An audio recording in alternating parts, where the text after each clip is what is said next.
Okay lang, Dad? Okay na. Sasama ako, Dad. Masayang yung opportunity.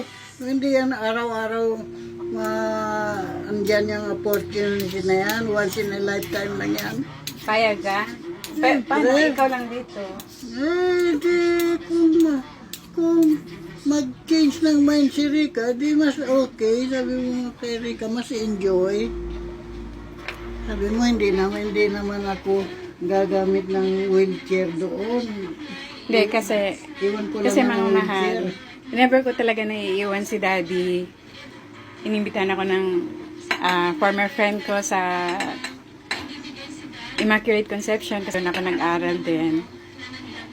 Inimbitan ako na pumunta kami ng Dakak.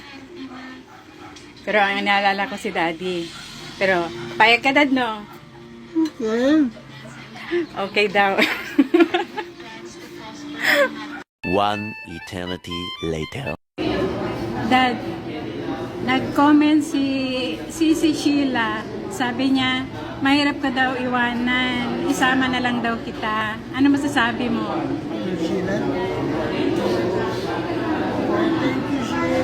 Wala pa yung message mo, hindi ako dalhin.